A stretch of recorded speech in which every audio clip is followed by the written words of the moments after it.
حضرت عمر رضی اللہ عنہ کے زمانے میں تو باقاعدہ جس کو اس کے خرید و فروخت کے مسائل اگر معلوم نہیں ہوتے تو اس کو بازار سے نکال دیا جاتا، گویا کہ بازار میں، منڈی میں دکان لگانے کی اجازت اسی کو ہوتی جو خرید و فروخت کے مسائل سے واقف، اور جو واقف نہ ہوتا اسے مسجد بھیجا جاتا تاکہ وہ مسائل سیکھ لے اور پھر اس میں بازار لگا جائے۔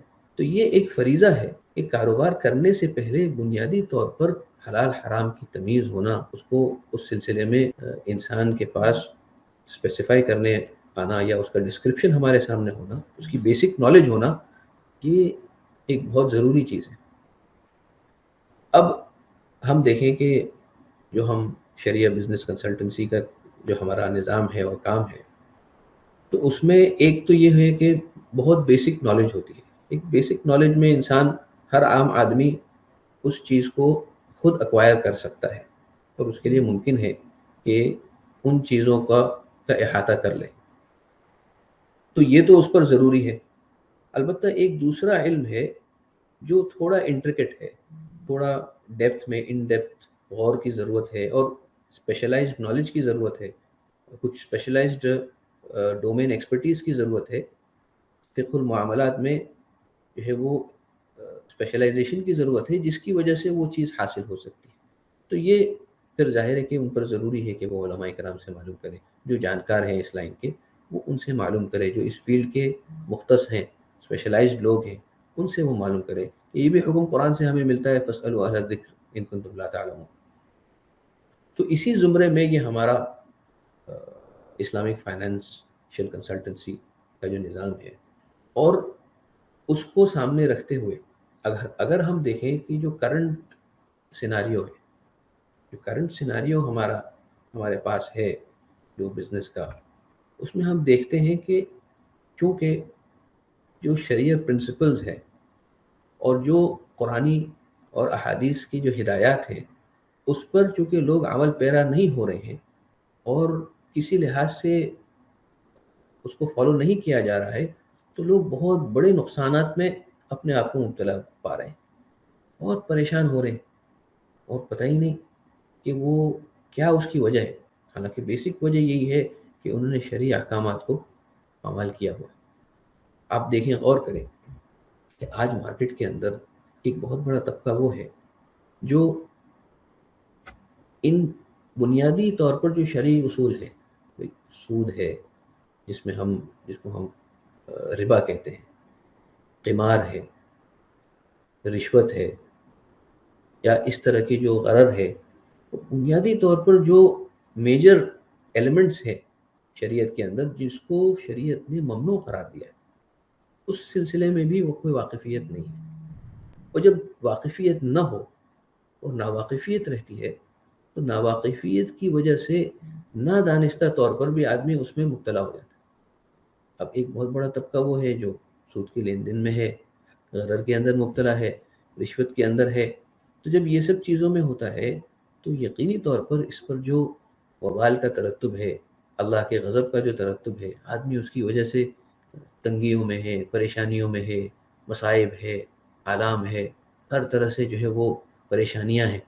تو یہ پریشانیوں کا جو سامنا کیا جا رہا ہے وہ اپنے ہی اعمال کی وجہ سے۔ تو ایک تو یہ ہے کہ اگر واقفیت آئے گی، نالج آئے گی، اگنورنس ہٹے گا، تو بنیادی طور پر اس پر جو بنیادی غلطیاں ہیں، جو بنیادی طور پر محرم چیزیں ہیں، اس سے جو ہے وہ دوری آئے گی۔ دوسرا ہم دیکھتے ہیں کہ ایک بہت بڑا ایشو جو ہمارے بزنس مین کے اندر جو نان ٹرانسپیرنسی کا ہے، آپس میں ایمبیگوٹی ہے، جہالت ہے، اختلافات کا باعث بنتے ہیں یہ سب چیزیں۔ میوچلی کوئی چیز صحیح طور پر طے نہیں ہو رہی، آپس میں کوئی کمیونیکیشن صحیح نہیں ہے، اوپن کمیونیکیشن نہیں ہو رہا ہے، اور اس کی وجہ سے اختلافات، اور ان اختلافات سے پھر دلوں کے اندر رنجشیں، اور گویا کہ دل میں کینہ۔ ظاہر ہے کہ یہ شریعت کے اندر بہت قبیح باتیں، اس کی وجہ سے رشتہ داریاں بھی خراب ہو رہی ہیں۔ اور آپ دیکھیں کہ اگر کسی جگہ پہ کوئی بزنس ہے، اس کے پارٹنرز میں اس طرح کا مسئلہ ہے، یا فاؤنڈرز میں کوئی اس طرح کا ایشو ہے، تو وہ بزنس اور وہ جو اینٹیٹی ہے وہ ترقی نہیں کر سکتا، اس میں گروتھ آ ہی نہیں سکتا، لیکن مشکل سے وہ سروائیو ہوگا۔ بلکہ یہاں تک کہ اسٹیٹسٹکس ہمارے پاس ہیں کہ ایک جنریشن تک ممکن ہے کہ کچھ سروائیول ہو جائے، دوسرے اور تیسرے جنریشن میں تو بالکل ہی جو ہے وہ میجورٹی آف دا بزنسز ختم ہو جاتے ہیں، صرف اسی وجہ سے کہ آپس میں کوئی کمیونیکیشن نہیں رہا۔ تو یہ بزنسز کا ٹھپ ہو جانا، یا کبھی آپس میں جو ڈسپیوٹ ہے وہ اتنی بری شکل اختیار کر لیتا ہے کہ لٹیگیشن میں چلے جاتے ہیں، اور بہت سارا کروڑوں روپیہ جو ہے وہ کورٹ کے چکروں میں چلے جاتا ہے، اتنے فائنینشیل ریسورسز ختم ہو رہے ہیں، آپس میں جو ٹائم ہے، ریسورسز ہے، کیپیبلٹیز ہے، وہ ضائع ہو رہی ہیں، وہ سب اپنی جگہ پر۔ یہ سب صرف اس وجہ سے ہو رہا ہے کہ جو شرعی طور پر اس سلسلے میں اصول ہے اس کے اوپر عمل نہیں۔ اچھا، اسی کی وجہ سے پھر مینٹل ہیلتھ ایشوز، آدمی جو ہے اسٹریس لیولز بڑھ جاتے ہیں، ڈپریشن اینزائٹی لیولز بڑھ رہے ہیں، ڈپریشن میں بندہ جا رہا ہے۔ کہیں نہ کہیں ہم دیکھیں تو وہیں پر جو شرعی اصولوں کے ساتھ جو ہم نے کھلواڑ کیا ہے، اس کی وجہ سے یہ سب جو ہے وہ ہم بھگت۔ تو ہمارا بنیادی طور پر یہ نظام ہے کہ کس طریقے سے ہم لوگوں کو گائیڈ کریں کہ بزنس کے اندر، ہر شعبے کے اندر، بزنس کے جتنے شعبے ہیں ان تمام شعبوں میں کس طریقے سے شرعیہ اصولوں کے مطابق، شرعیہ کمپلائنٹ طریقے پر کاروبار ہو، تاکہ دنیاوی لحاظ سے بھی جو مسائل ہیں اور جو ایشوز ہیں، اور اخروی لحاظ سے جو مسائل ہیں، اس سے جو ہے وہ ہم بچ سکیں۔ تو مفتی صاحب، آپ کی بات کا خلاصہ یہ ہے کہ ایک مسلمان کا فریضہ ہے کہ وہ اپنے زندگی کے ہر شعبے میں جو ہے وہ دین کو اپنائے اور اپنی زندگی دین کے مطابق گزارے، جیسا کہ آپ نے کہا قرآن کی آیت کے حوالے سے کہ دین میں پورے داخل ہو جاؤ۔ تو اس میں فیملی بزنس کے تعلق سے آپ نے کہا کہ بھئی لوگ پریشان رہتے ہیں اور فیملی میں جھگڑے بھی ہوتے ہیں، پارٹنرشپ میں مسائل ہوتے ہیں، وراثت کے تعلق سے مسائل ہو سکتے ہیں، تو بہت سارے مسائل فائنانس کے سے ریلیٹڈ آ سکتے ہیں، لوگوں کے سامنے پیش ہو سکتے ہیں۔ تو آپ نے ابھی تو یہ بتایا کہ بھئی کنسلٹنسی میں آپ اس کے لیے پرووائڈ کرتے ہیں اور اس کی کیوں ضرورت ہے۔ اب ہم آتے ہیں سلیوشن کی طرف کہ آپ کے پاس آپ کی کنسلٹنسی کے ذریعے یا کہہ لیجئے شریعت کے ذریعے آپ کے پاس ان پرابلمز کی، جو پرابلمز آتے ہیں وہ کیا ہے، اس کی کچھ مثالیں بھی ہو جائے اور اس کے کیا سلیوشنز آپ کے پاس ہے وہ بھی ہو جائے۔ جی دیکھیں، جو ہم نے ابھی سلیوشن کے لحاظ سے جو بتایا، تو وہ سلیوشن جو ہم ابھی پرووائڈ کر رہے ہیں، اور جو ہم ہر ایمان والا جو کاروبار کر رہا ہے وہ اس کا مکلف ہے کہ وہ ایک ایسا بزنس چلائے کہ جو ہولسٹکلی شریعہ کمپلائنٹ ہو۔ یعنی جتنے کاروبار کے اندر اسپیکٹس ہیں، ان تمام اسپیکٹس میں ان کی جتنی ایکٹیویٹیز ہیں، کوئی بھی ایکٹیویٹی شریعت کے خلاف ہو، شریعت کے اصولوں سے متصادم نہ ہو۔ یہی تعلیمات ہے شریعت کی، اور اسی کے ہم مکلف ہیں۔ اسی لیے ہم دیکھیں، جو ہم نے عبودیت کی بات کی کہ ہم بندگی میں ٹوٹل سبمیشن کے ہم قائل ہیں، اور یہی ہمارا شیوا ہے، بلکہ یہی ہماری شان ہے۔ تو ایک طبقہ وہ بھی ہے جو یہ بات سمجھتا ہے کہ، یا ان کی ذہن میں یہ بات آتی ہے کہ کرنٹ مارکیٹ کے اندر جو شریعت کی اصول ہے اس کے مطابق بزنس کرنا یا اس کو اپلائی کرنا پریکٹیکل نہیں ہے۔ حالانکہ یہ خود ایک اللاجیکل بات ہے، اور یہ حقائق سے بہت دور ہے، اس لیے کہ پریکٹیکلی اگر ہم دیکھیں تو جو اسلامک فائنانس آج پورے ورلڈ میں، اور مور دین تقریباً 90 کنٹریز کے اندر آج اسلامک فائنانس جو آیا ہے، تو اس طور پر آیا ہے کہ غیر اس پر مجبور ہو گئے کہ اس کو ہم اڈاپٹ کریں۔ یہاں تک کہ جو بحران آتے ہیں اس میں جو سودی نظام کے بینکس ہیں، اس پر ان کا اثر ہو رہا ہے، کہ منفی اثرات اور نیگیٹو امپیکٹ ہوتا ہے، لیکن اس کے باوجود جو شریعہ بیسڈ فائنینسنگ کمپنیز ہیں، اسلامک فائنینشیل انسٹیٹیوشنز ہیں، وہ اس کے نیگیٹو امپیکٹ سے جو ہے وہ امیون ہو چکے ہیں، بلکہ تقریباً اس کو اثر نہیں ہوتا۔ جبکہ یہ بات سمجھنے کی ہے، غور کرنے کی ہے کہ ابھی تک جو اسلامک فائنانس جاری ہے پورے ورلڈ میں، وہ ایک انٹرسٹ بیس سسٹم کے اندر چل رہا ہے، اس کا خود کا الگ سے سسٹم نہیں بنا ہے۔ ابھی تو یہ انٹرسٹ بیس سسٹم جو ان لوگوں کا ہی بنایا ہوا ہے، اس کے اندر ہی ہم ایک کو ایگزسٹ کر رہے ہیں، ایک ایکو سسٹم کی طرح۔ اور اس وقت بھی، اس کے باوجود بھی اللہ کے فضل سے اس کو اتنی امیونٹی آئی ہے۔ تو آپ غور کریں کہ جب مکمل طور پر اس کا اگر نیو سسٹم ہوگا تو انشاءاللہ کسی لحاظ سے جو ہے وہ، ہر لحاظ سے ہم کہہ سکتے ہیں کہ یعنی ترقی اور گروتھ ہی ہمارے سامنے ہوگا انشاءاللہ۔ اکنامک گروتھ ہو، چاہے وہ پرسنل لیول پہ ہو، وہ کلیکٹیو لیول پہ، سوسائٹی لیول پہ ہو، نیشنل لیول پہ ہو، گلوبل لیول پہ ہو، انٹرنیشنل لیول پہ ہو، یہ سب کے سب جو ہے وہ اسی سے ممکن ہو سکتا ہے۔ تو یہ کہنا کہ پریکٹیکل نہیں ہے، یہ تو بالکل یعنی حقیقت سے خلاف اور حقیقت سے دور ہے۔ بس یہ ایسے لوگ چونکہ صحیح جو احکامات ان کے سامنے نہیں پہنچے، یا ہم کہہ سکتے ہیں کہ ہماری ہی کوتاہی ہے کہ ہم ان تک احکامات جو ہے وہ صحیح طور پر جس طریقے پر پریزنٹ کرنا چاہیے اس پر ہم نے جو ہے وہ ان کو نہیں پہنچایا.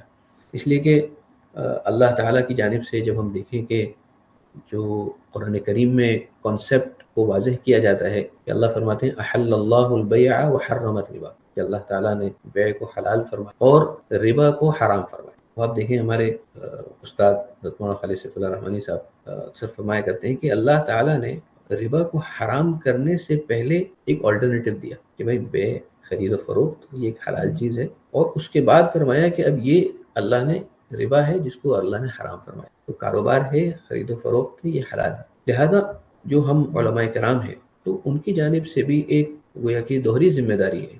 ایک تو مفتی ہونے کے لحاظ سے، عالم ہونے کے لحاظ سے، شریعہ اسکالر ہونے کے لحاظ سے کسی چیز کے بارے میں رولنگ کا واضح کر دینا کہ بھئی ایک چیز ہے اس کی رولنگ ہم یہ کہ بھئی یہ جائز ہے یا مستحب ہے یا حرام ہے، مکروہ ہے، اس کی کیا شرعی رولنگ ہوتی ہے اس کو واضح کر دینا، اس کو ہائی لائٹ کرنا، یہ تو ایک ذمہ داری ہے یقینا. لیکن اس کے ساتھ ساتھ ایک داعی ہونے کی حیثیت سے ہماری یہ ذمہ داری ہے کہ امت کے لیے ایک پریکٹیکل ماڈل پیش کرے، ایک آلٹرنیٹ ان کے سامنے پیش کرے کہ جس کی وجہ سے ان کو دین پر عمل کرنا آسان لگے. بھئی یہ ماڈل جو ہے یہ پریکٹیکل ہے، اس پر عمل کرنا ممکن ہے، اور جب یہ ایسی چیز ہمارے سامنے ہے تو پھر ہم حرام کی طرف کیوں جائیں. تو یہ اللہ کے فضل سے اسی کانسیپٹ پر ہمارا کام ہے. تو اب اس کو ہم اگر اب دیکھیں تو جو ہم نے اس سے پہلے پرابلمز کا ذکر کیا، اب جب بنیادی طور پر کانسیپٹس اگر کلیئر ہو جائے گا، جیسے ہم نے بتایا کہ بنیادی طور پر ایک ربا ہے، غرر ہے،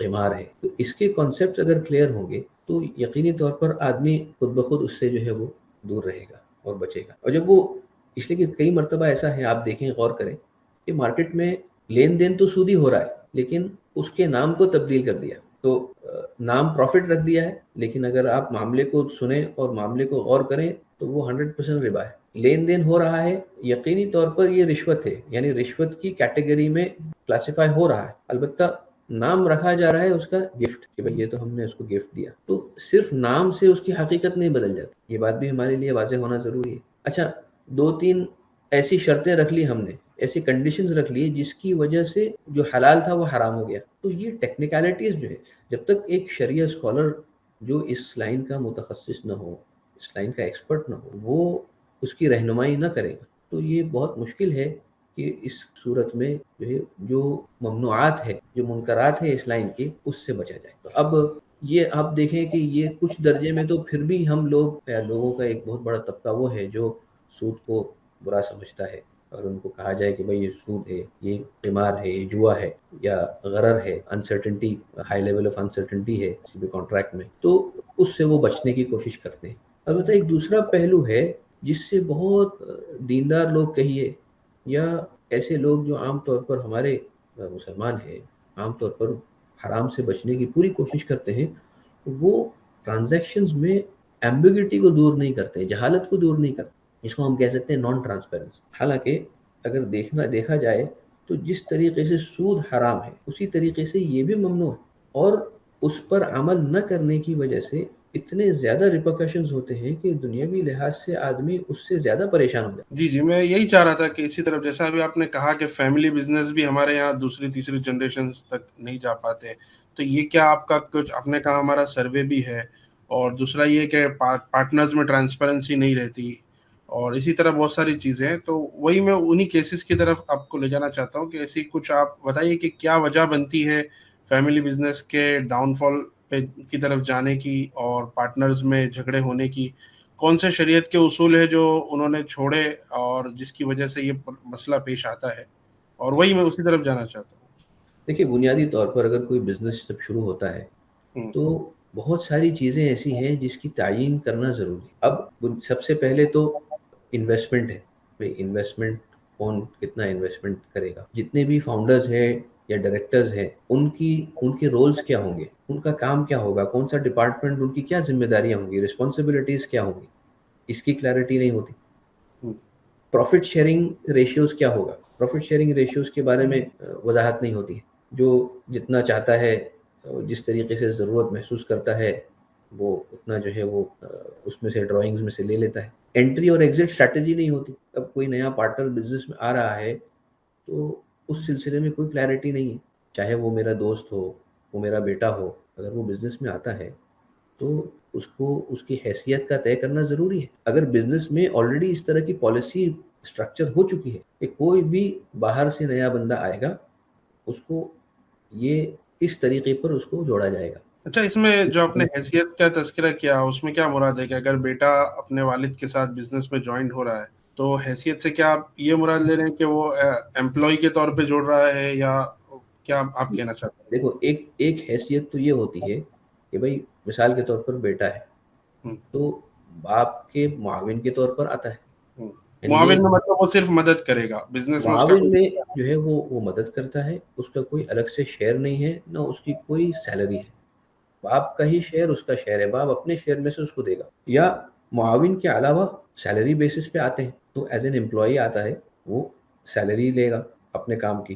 لیکن اس صورت میں جو امپلائی کے اوپر جو ریسٹرکشنز ہیں وہ اس پر لگیں گے، جو امپلائی کے پریویلیجز ہیں وہ اس کو ملیں گے. یا بعض مرتبہ کمیشن بیسس پہ آتے ہیں تو کام جتنا کرے گا اس کے لحاظ سے، آپ نے جتنا کام کیا، مثلا سیلز کیا تو سیلز جتنا کیا اس کے لحاظ سے جو ہے آپ کو ملے گا. آپ کا آپ نے اگر یہ ٹارگیٹ اچیو کیا اس کے لحاظ سے ملے گا. ایک حیثیت یہ ہوتی ہے کہ مستقل پارٹنر رہے گا، یعنی جس طرح اس کے والد کا شیئر ہے اسی طریقے سے الگ سے ایک اس کا شیئر. تو یہ اس طریقے سے طے ہوتا ہے. تو بیسکلی کلیئرٹی ہونا بہت ضروری ہے. اب یہ سب چیزیں جو ہے وہ محتمل ہے، پاسبلٹیز تو سب کی ہے، طے کچھ بھی نہیں ہوا. اب معاملہ جب آپس میں اختلاف ہوتا ہے تب جب علماء کرام کے پاس آتے ہیں، ہمارے پاس آتے ہیں، تو ہم کوئی فیصلہ نہیں لے سکتے اس لیے کہ یہ کوئی طے ہی نہیں ہوا. اب اخیر میں صلح کے علاوہ اور کوئی راستہ نہیں اس لیے کہ طے نہیں ہوا. تو اس سلسلے میں کلیئرٹی بہت ضروری. اچھا، اب ایکسپینڈیچر ہے، ایکسپینڈیچر کے لحاظ سے پالیسی ہونی چاہیے. اگر ہمارے پاس، اچھا ابھی ہم بزنس آپ نے شروع کیا تو جو بہت اہم ایک ڈپارٹمنٹ ہے جس کو فائنانس کا ڈپارٹمنٹ، تو فائنانس کے ڈپارٹمنٹ میں آپ کی کور پالیسی یہ ہونی چاہیے کہ سود کا لین دین فائنینشیل کے اندر ہم نہیں کریں گے. وہ ہے کہ انٹرسٹ کا گیو اینڈ ٹیک نہیں ہوگا، انٹرسٹ بیسڈ ٹرانزیکشن میں انوالومنٹ نہیں ہوگا.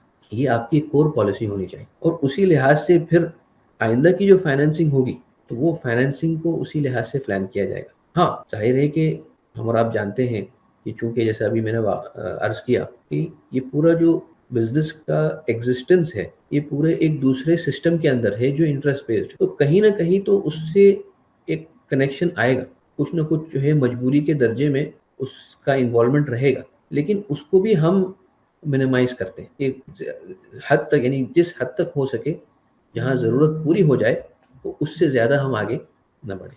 اسی زمرے میں اس میں جو میڈیکل انشورنس کا مسئلہ ہے یا جنرل انشورنس کا مسئلہ ہے، تو میڈیکل انشورنس کا ایشو یہ امپلائیز کے ساتھ جو ہے وہ آپ کی جو پالیسیز ہے اس کے اندر آتا ہے.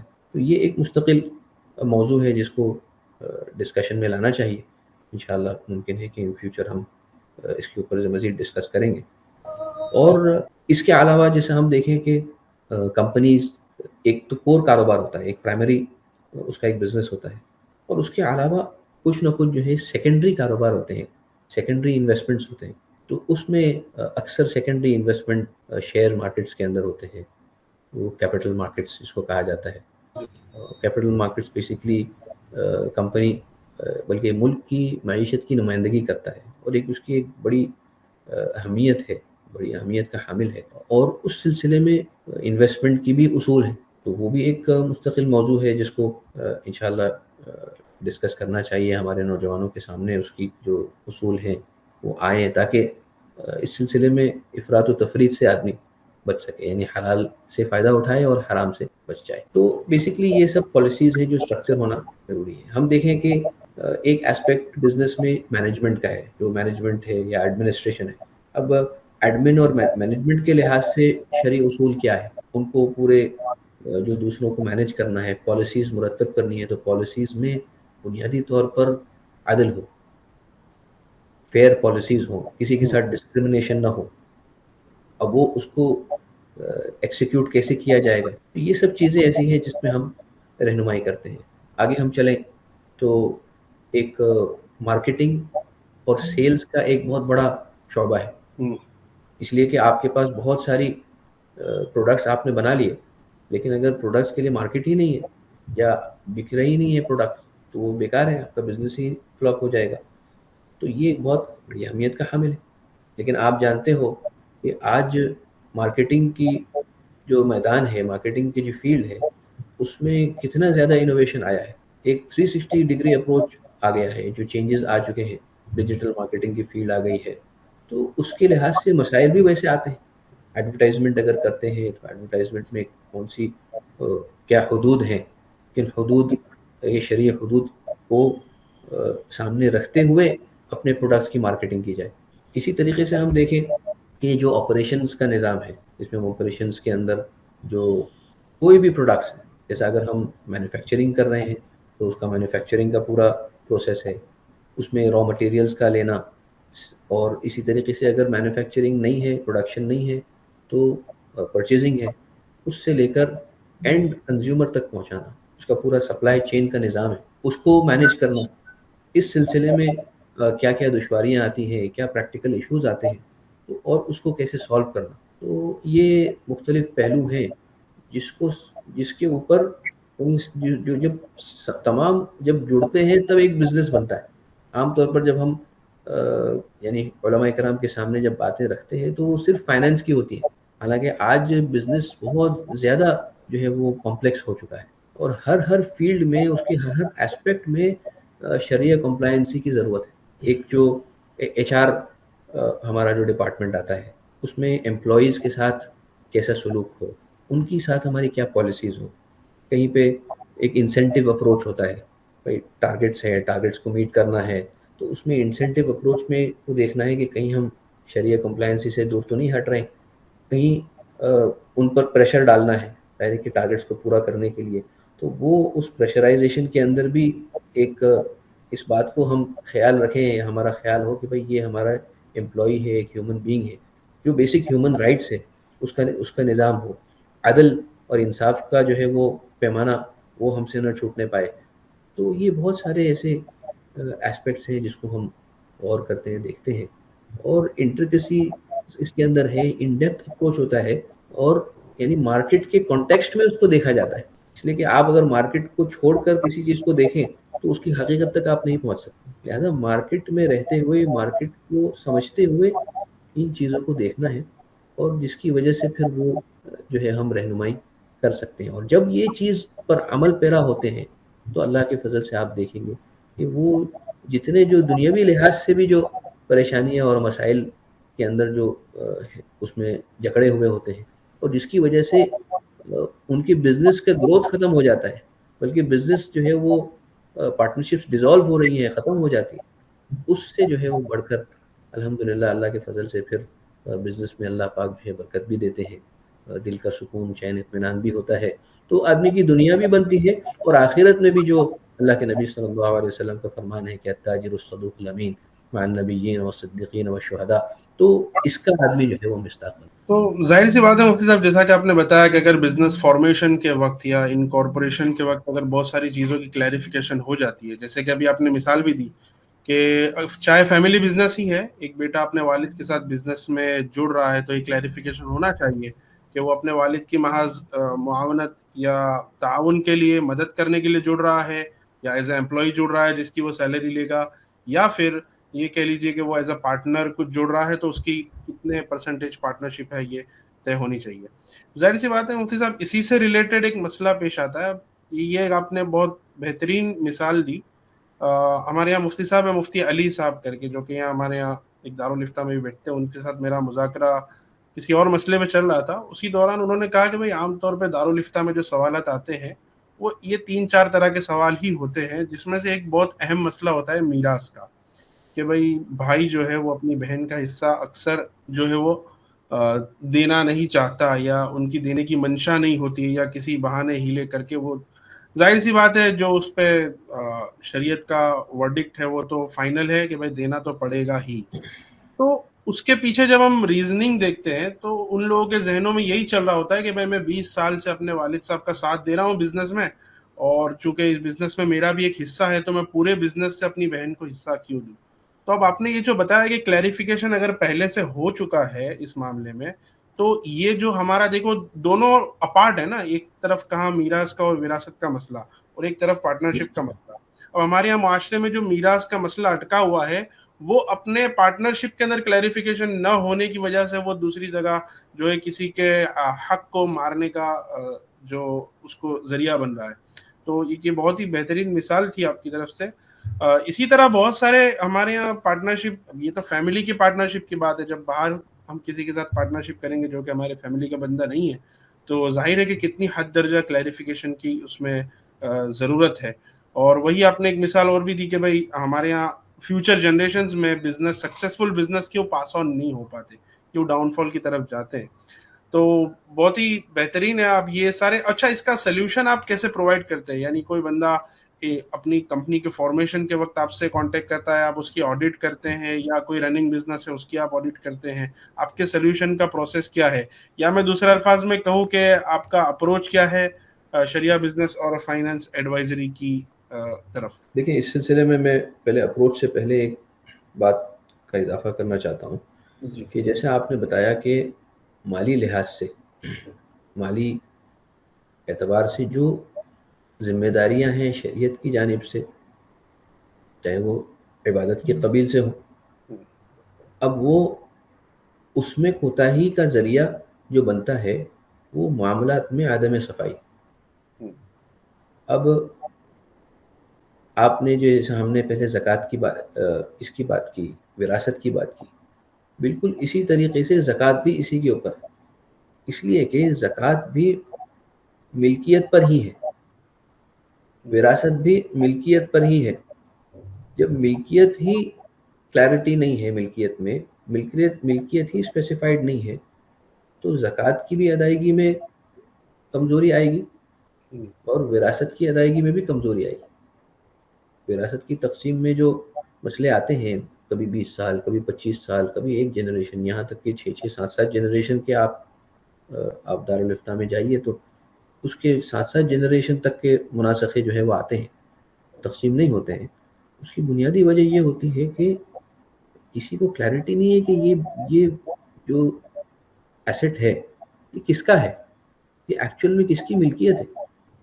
زکوٰۃ میں بھی آپ دیکھیں کہ جنرلی جو سونا ہوتا ہے، جو جولری ہوتی ہے، لڑکی کے پاس ہے، ہر گھر میں ہوتا ہے، تو اب اس میں کلیئرٹی نہیں ہے کہ اس میں سے شوہر کا کتنا ہے، بیوی کا کتنا ہے. اب بہت سے گھروں میں ایسا ہوتا ہے کہ ایک ہی پول بنا کر زکوٰۃ نکالی جا رہی، حالانکہ یقینی طور پر اس میں کچھ حصہ بیوی کا ہے، اونرشپ کچھ جو ہے وہ ہسبینڈ کی ہے. اب اگر اس میں آپ نے ڈفرینشیٹ نہیں کیا تو زکوٰۃ میں ڈفرینشیٹ کیسے ہوگا؟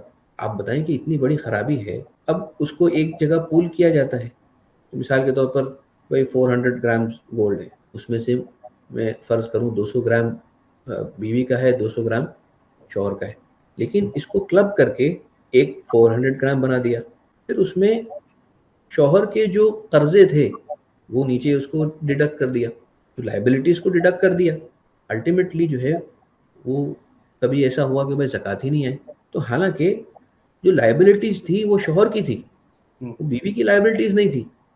کیلکولیشن میں دونوں کو کلب کرنے کی وجہ سے زکوٰۃ نہیں آئی. اس کا صحیح طریقہ یہ تھا کہ زکوٰۃ جو بیوی کا جو جولری ہے اس کو الگ کر کے اور اس کو الگ سے حساب کرتے تو وہ 200 گرام گولڈ پر یقیناً زکوٰۃ آتی. تو اس طریقے سے جو ملکیت میں کلیئرٹی نہ ہونے کی وجہ سے یہ اس طرح کے مسائل آتے ہیں. پھر اس میں یہ بھی ہوتا ہے کہ والدین نے بچوں کو دے دیا کہ بھائی ہم نے تو، ہمارے نہیں ہے تو بچوں کے. اب بچوں کو دینے میں خالی خواہش ظاہر کر دینا یا ارادہ رکھنا یہ ملکیت کے ٹرانسفر کے لیے کافی نہیں ہے. اس کا پورا جو ہبہ کی جو جتنے شرائط ہیں اس کو پورا کرنا ضروری ہے کہ تبھی وہ بچوں کی اونرشپ میں، یعنی والدین کی اونرشپ سے بچوں کی اونرشپ میں ٹرانسفر ہوں. تو یہ بنیادی طور پر جو بات ہے، اور یہیں سے جب کلیئرٹی نہیں آتی تو آگے چل کر پھر جو فکسڈ ایسٹس ہیں، ریئل اسٹیٹ ہے، اس میں بھی یہی مسائل آ جاتے ہیں. تو یہ سب پورا گویا کہ مالی جتنی بھی ذمہ داریاں ہیں وہ اس سے ریلیٹڈ ہے. وہ سب سے بنیاد جو ہماری شریعت کی ہے کہ معاملات کے اندر ٹرانسپیرنسی ہو، ٹوٹل ٹرانسپیرنسی، اور نو ایمبیگٹی، یہ بہت بڑا حکم ہے جس سے عام طور پر جو ہے وہ امت میں لاپرواہی پائی جاتی ہے، اور اس سے بہت سارے نقصانات کا بھی جو ہے وہ سامنا کرنا پڑتا ہے۔ آگے ہم اپروچ کی طرف آئیں کہ جو ہمارا اپروچ کیا ہے۔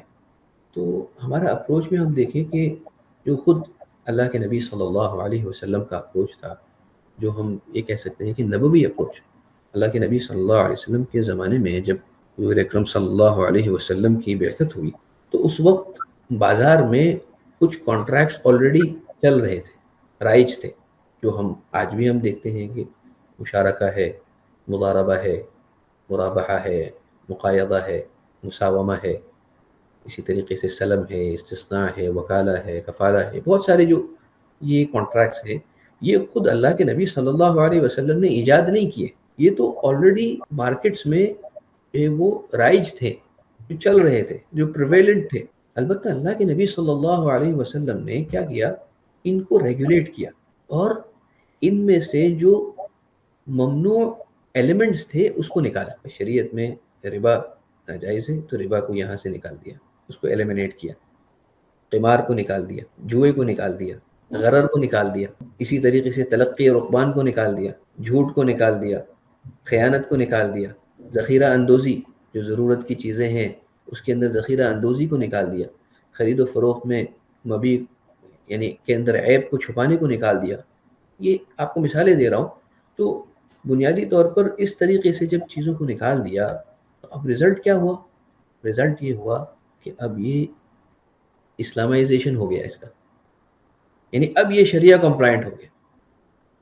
اب جو کاروبار جو بتائے جاتے ہیں، جو اصول جو بچے ہیں، کہ یہ شریعت کی روشنی کے اندر، قرآن و حدیث کی روشنی۔ تو ہمارا بھی کانسیپٹ بالکل یہی ہے کہ ایک بزنس میں جب ہم جاتے ہیں تو اس بزنس کو ان ڈیپتھ طریقے پر ہم اس کو انالیسس کریں، اور اس کے اندر جو بھی شریعت کے خلاف جو ایلیمنٹس ہیں ان کو ہم ہٹاتے ہیں اور ان کو ایلیمنیٹ کرتے ہیں، اور پھر ہم دیکھتے ہیں کہ اگر شریعہ کمپلائنٹ کوئی آلٹرنیٹیو ہے جو آسانی سے نکل سکتا ہے تو اس کے بارے میں ہم ایڈوائز۔ تو بالکل جو اپروچ پہلے تھا وہی اپروچ ہم اس کو لیتے ہیں، اور اس کے اندر جیسے ایک تو وہ ہے جو ہمیں اپروچ کرتے ہیں بزنس فارمیشن کے وقت۔ تو بزنس فارمیشن میں جیسے میں نے آپ کو بتایا کہ ہم ان کو سب چیزیں ایڈوائز کرتے ہیں، کنسلٹ کرتے ہیں کہ کون سی چیزوں کو طے کرنا ہے، خصوصی لحاظ سے جو فاؤنڈرز اگریمنٹ ہے اور اس طرح کی کور پالیسیز کو اسٹرکچر کرنا ہے، تو وہ سب چیزوں کی ہم ان کی رہنمائی کرتے ہیں۔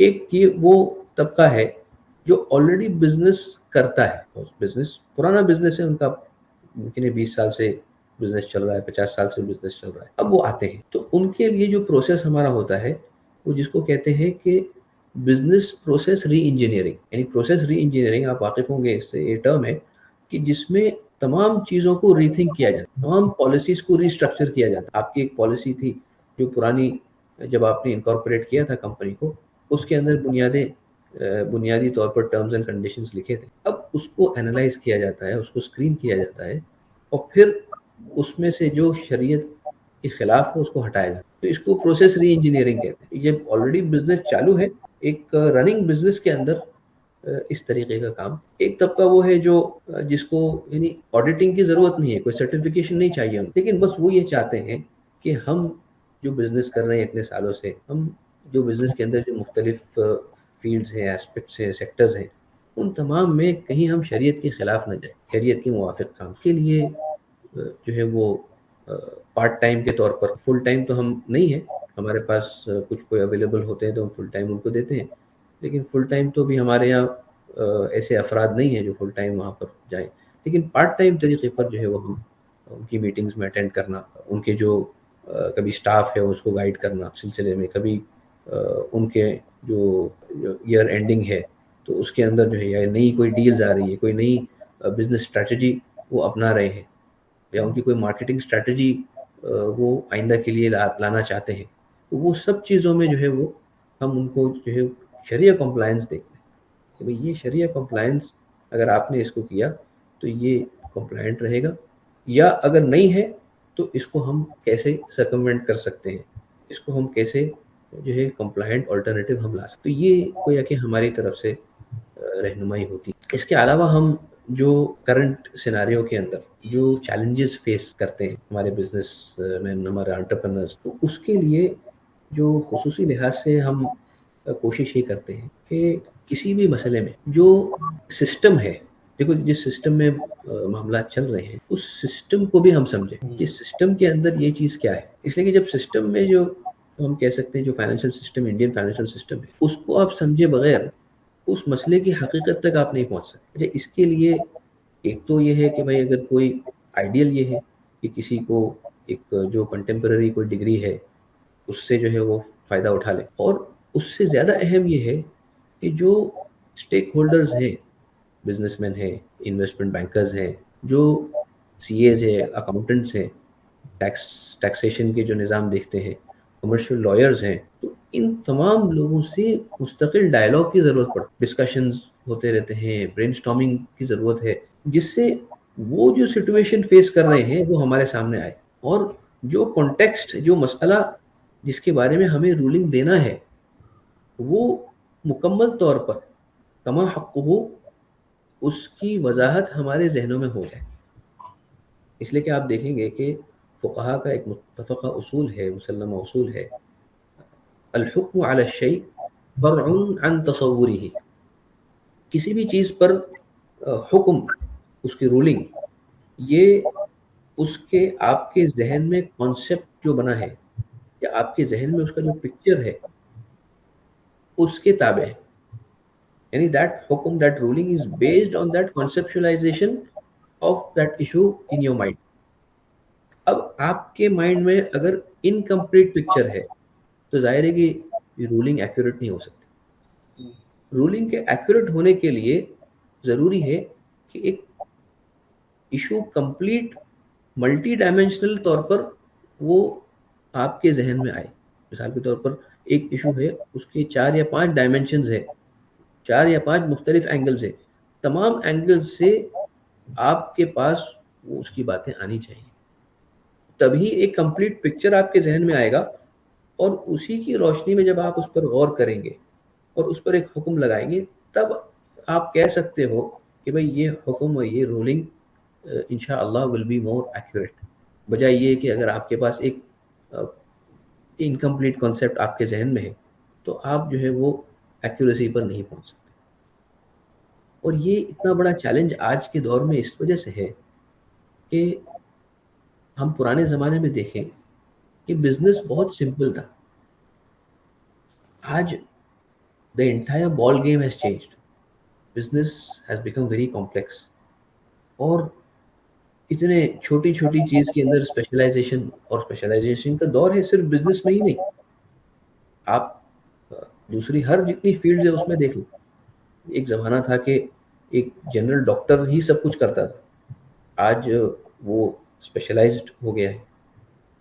بچوں کا الگ اسپیشلسٹ ہے، آئز کا الگ اسپیشلسٹ ہے، بلکہ آج تو اس سے بھی آگے بڑھ گیا ہے معاملہ کہ ہمارے کچھ احباب یو ایس وغیرہ میں ہیں تو ان کا کہنا ہے کہ ہمارے یہاں پر آئی اسپیشلسٹ کو کوئی نہیں دکھاتا، بلکہ یہ ہوتا ہے کہ آنکھ کی بنیادی طور پر 10 بڑی بڑی بیماریاں ہیں، تو آنکھ کی ہر بیماری کا ایک الگ اسپیشلسٹ ہے. تو آئی اسپیشلسٹ بھی ابھی زمانہ اس کا بھی چلے گیا. تو اسپیشلائزیشن کا دور ہے. تو اس دور میں یہ کہ پرانے طریقے پر جو بزنس ہو رہا تھا وہ آج یقینی طور پر نہیں ہو رہا ہے. ایک مارکیٹ کا ایک عرف ہوا کرتا تھا، ایک جس کو ہم کہتے ہیں نارم، ایک ٹریڈیشن، ایک طریقہ کار جس کو اس مارکیٹ کے تجار یا بزنس مین فالو کرتے ہیں. آج ایسا ہو گیا ہے کہ ایک ہی مارکیٹ میں ایک بزنس کا نام الگ ہو گیا. آپ غور کریں، آج ہم ممبئی کے اندر ہیں، ایک طرف ریئل اسٹیٹ کا بزنس ہے، دوسری طرف گولڈ کا بزنس. اب دونوں میں زمین آسمان کا فرق ہے، یعنی کسی لحاظ سے بھی کمپیریزن نہیں ہو سکتا. اس کا عرف الگ ہے، اس کے نارمز الگ ہے، اس کے نارمز الگ ہے، یہاں تک کہ شرعی لحاظ سے رولنگ بھی الگ ہے. حکومت کی جانب سے انڈسٹری اسپیسیفک رولنگ بھی آ گئے ہیں، جو ریگولیشنز آتے ہیں بھائی گولڈ کی سوق میں یا گولڈ کی مارکیٹ کے یہ قوانین ہوں گے، ریئل اسٹیٹ کے یہ قوانین. حکومت نے بھی قوانین کو تبدیل کیا ہے، تو یہ ہم کیسے کہہ سکتے ہیں کہ عرف نہیں بدلا ہے؟ اور بہت سارے احکامات جو ہے وہ عرف پر اس کا مدار ہے. اچھا اسی طریقے سے آپ ایک تیسرا بزنس جو حج عمرہ ٹور ہے، ٹور اینڈ ٹریولز کا بزنس ہے، یہ پورا ایک دوسرا ٹینجنٹ ہے، پورا مختلف ہے. یہاں پر آپ آج کل آم کا موسم آیا ہے، ہمارے یہاں پر جو الفنسو مینگوز آتے ہیں، تو آم کے باغات یہ ایک پورا مستقل الگ بزنس ہے. تو کوئی ایسا بزنس نہیں ہے کہ جس میں آپ ایک کو دوسرے پر قیاس کر لیں، یا ایک کا جو نارم ہے، ایک کا عرف ہے، وہ دوسرے پر اس کو لاگو کر دیں. تو جب اتنا ایکسٹینسو مارکیٹ ہو گیا ہے، تو ہم اگر اس کے اندر رہ کر اس کو بغیر سمجھے ہم اس کو رولنگ کیسے دے سکتے ہیں؟ کسی ایک ریئل اسٹیٹ کے مسئلے کا ایشو ہے اگر، تو وہی ایشو وہی سولوشن ہم گولڈ کے مسائل میں یا گولڈ کی مارکیٹ میں ہم کیسے دے سکتے ہیں؟ یہ تو ظاہر ہے کہ شریعت بھی اس کی قائل نہیں ہے. تو اس لیے بہت ضروری ہے کہ ایسے اسپیشلائزڈ لوگ ہوں جو مارکیٹ اور سسٹم کو بھی جانتے ہوں، اور سسٹم کے جو پلیئرز ہیں ان سے ان کی ڈائلاگ ہوتی ہو، گفت و شنید ہوتی ہو، ان سے افہام و تفہیم مستقل طور پر ہو، کہ جس کے ذریعے سے وہ پورا جو مارکیٹ ہے اس کا گویا کہ ان کے ذہنوں کے اندر اس کا ریفلیکشن کہ ایکچوئل میں یہ ایشو کیا ہے. کہ جب دیکھو فقہ المعاملات کے اندر دسترس تو ہوئے گی، بہت سارے لوگوں کو ہوتی ہے، لیکن فقہ المعاملات کے اندر ایکسپرٹیز ہے آپ کو، لیکن اگر مارکیٹ میں جو ڈومین ایکسپرٹیز ہے، مارکیٹ کو آپ نے نہیں سمجھا، مارکیٹ کے اندر جو مسئلے کی حقیقت ہے اس تک اگر آپ نہیں پہنچے، تو آپ کون سے حکم کو یہاں پر اپلائی کریں گے؟ مسئلہ جو ہے وہ اپلیکیشن کا ہے اور ایکسیکیوشن کا ہے. جب دونوں طرف سے جب واقفیت ہوگی اور اعلیٰ وجہ البصیرت کام ہوگا، تو اس صورت میں پھر جو ہے وہ صحیح طور پر ہم یہ کہیں کہ ہمارے جو مسلمان انٹرپرنرز ہے، بزنس مین ہے، ان کے لیے ایک مشعل راہ ان کے سامنے آئے گی. ان کو یہ سمجھ میں آئے گا کہ یہ دین مشکل نہیں ہے، بہت آسان ہے، اور پریکٹیکل سلیوشنز اس کے اندر ہمارے پاس موجود ہیں. بلکہ ایسا ہے کہ آج اتنے سالوں تک جو کیپٹلزم کا نظام ہے وہ اتنا مستحکم سمجھا جاتا ہے، لیکن اس کے باوجود وہ اسلامک فائنانس اور بینکنگ کے اوپر جو ہے وہ اس کی آنکھیں ٹکی ہوئی ہیں. وہ اس میں پیسے کمانے کے لیے، چاہے وہ جو بھی ان کا مقصد ہو، وہ اس مقصد سے جو ہے اس کی طرف آ رہے ہیں کہ یہ اکانومی کی جو اسٹیبلائز کرتا ہے، وہ یہاں پر اسٹیبلٹی ہمیں نہیں ملتی. تو یہ کتنی یعنی اہم بات ہے جس کو ہمارے لوگ چونکہ واقفیت نہ ہونے کی وجہ سے پھر احساس کمتری کے اندر بھی ہم مبتلا ہوتے ہیں، اور اسی وجہ سے پھر ہم جو ہے وہ ان احکامات سے دور بھی ہوتے ہیں. جی جی، بہت بہترین مفتی صاحب آپ نے یہ ساری باتیں رکھی. اب ظاہر سی بات ہے کہ کوئی بھی بزنس اونر اگر اپنا بزنس رن کر رہا ہے تو ایک ہمارے اوپر ہے جو گورنمنٹ کا لا ہے ہم پر اپلائی ہوتا ہے، دوسرا شریعت کے قوانین ہمارے اوپر اپلائی ہوتے ہیں. تو ظاہر سی بات ہے اپنی بزنس کے اندر کہیں کوئی اس نے فائنینشیل کوئی لا تو نہیں توڑا، کوئی ایسا تو نہیں ہے کہ کسی ٹیکس کے سلیب میں وہ انٹر ہو چکا ہے اور وہ اس کو نہ بھرے اور آگے جا کے اس کو پرابلمس کریٹ ہو. ان ساری چیزوں سے بچنے کے لیے وہ ایک سی اے کو ہائر کرتا ہے، اپنی آڈٹ کرواتا ہے. بھائی میں کوئی قانون تو نہیں توڑ رہا ہوں. تو ایک بہت ہی بہترین آپ سولوشن پرووائڈ کر رہے ہیں کہ کوئی بھی اگر مسلم بزنس اونر ہے اور وہ اپنے بزنس کے اندر شریعہ کمپلائنسی چیک کرنا چاہتا ہے تو آپ کی سروسز لے سکتا ہے، آپ سے آڈٹ کروا سکتا ہے اور آپ کی کنسلٹنسی لے سکتا ہے. بہت بہترین کام آپ جو ہے وہ کر رہے ہیں. اس لیے میں آڈینس کے سامنے ایک بات رکھنا چاہوں گا کہ دوستو یہ ہے مفتی یحییٰ معین صبر صاحب، جن کا تعلق ممبئی سے ہے، جو کہ شریعہ بزنس اینڈ فائنینشیل کنسلٹنٹ ہیں. اگر آپ ان سے رابطہ کرنا چاہتے ہیں، کانٹیکٹ کرنا چاہتے ہیں، تو براہ راست ڈائریکٹلی آپ ان سے ان کے ای میل پر رابطہ کر سکتے ہیں. ان کا ای میل جو ہے ابھی آپ کو اسکرین پر لکھا ہوا نظر آ جائے گا، yahya0moin@gmail.com.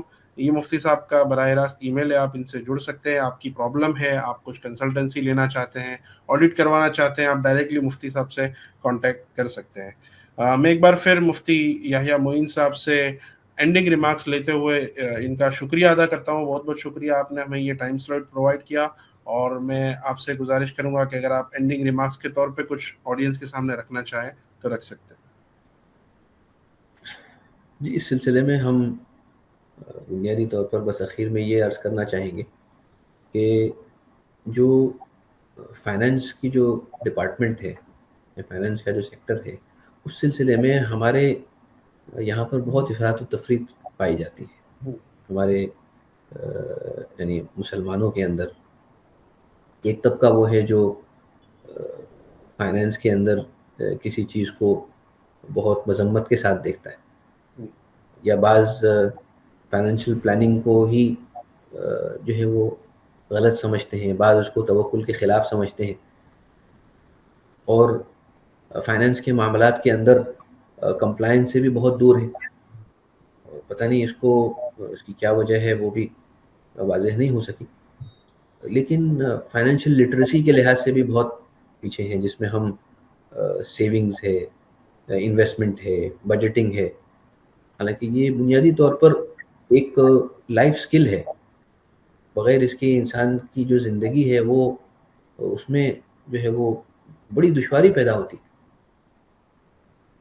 تو یہ باتیں ہمیں قرآن و حدیث سے ملتی ہیں, ایسا نہیں ہے کہ یہ شریعت کے خلاف ہے.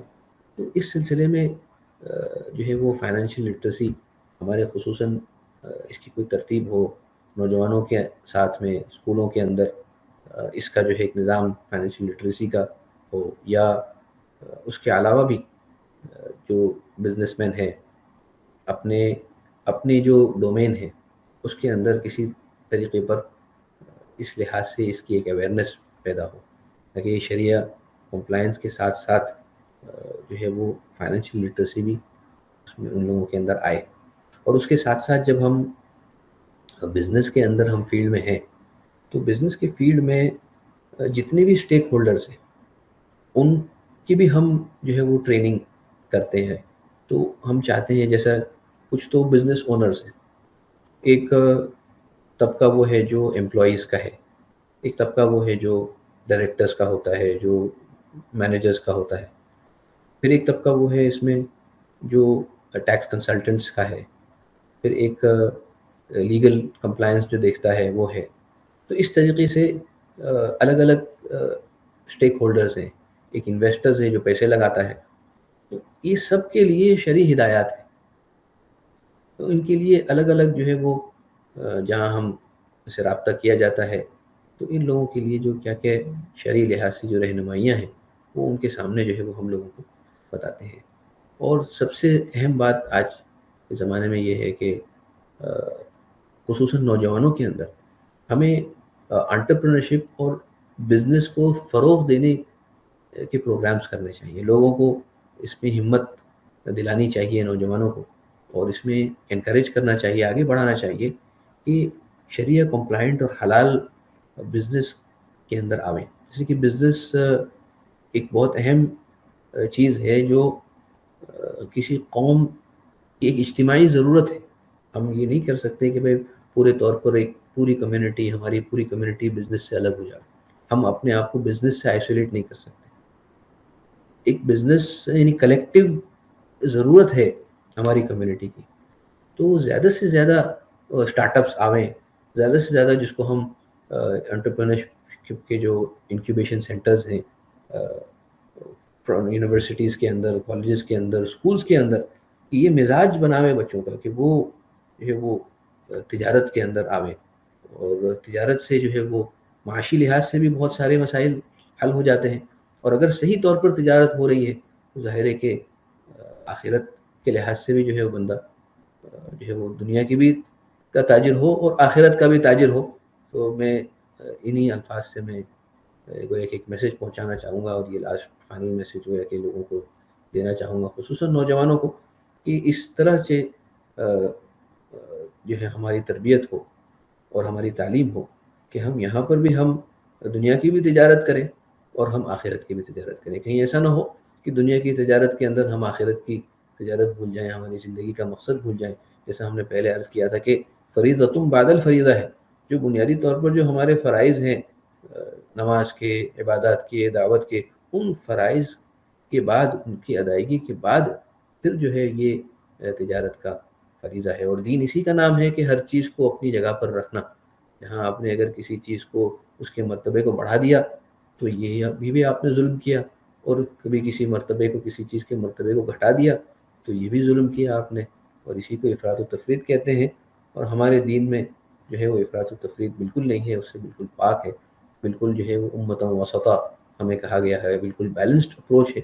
تو اسی کے ساتھ ساتھ جو ہے وہ ہم چاہتے ہیں کہ ہمارے نوجوان ہو، ہمارے چاہے وہ اسٹوڈنٹس ہوں، یا ہمارے جو یونیورسٹی کے پروفیسرز ہوں، جو ان کی رہنمائی کر رہے ہیں، جو ان کو مینٹرشپ کر رہے ہیں، ان کی مینٹرنگ کر رہے ہیں، وہ اپنی مینٹرنگ میں، اپنی ٹیچنگ میں، اپنی گائیڈنس میں ان اصولوں کو سامنے رکھ کر ان کی رہنمائی کریں۔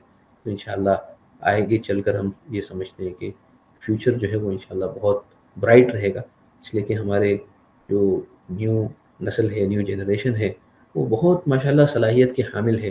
ان کے اندر کیپیبلٹیز بہت ہیں، اور انٹیلیجنس بہت ہے، آئی کیو لیول بھی بہت ہائی ہے۔ اور آج ڈیجیٹل ایج ہے، انفارمیشن ایج ہے، انفارمیشن کی کمی نہیں ہے، بس تھوڑے سے گائیڈنس کی ضرورت ہے، جو انشاءاللہ ہم اور آپ کی ضرورت ہے کہ ہم اس کو کریں۔ جو ٹیچرز ہیں، جو پروفیسرز ہیں، جو اس لائن کے لوگ ہیں، وہ اس کو کریں گے انشاءاللہ، تو اللہ تعالیٰ ہمارے لیے بھی جو ہے وہ ہمیں کامیاب کرے گا، اور ہمارے لیے ذخیرہ آخرت بنائے گا انشاءاللہ۔ ماشاء اللہ، بہت شکریہ مفتی صاحب ہمیں یہ وقت دینے کے لیے۔ اور ظاہر سی بات ہے، چونکہ فائنانس ایک بہت ہی ضروری ٹاپک ہے، اور ہمارے پاس بھی اس طرح کے تقاضے آتے رہتے ہیں الگ الگ مسائل کو لے کر، فار ایگزامپل اسٹاک مارکیٹ سے ریلیٹڈ مسائل، یہ وہ۔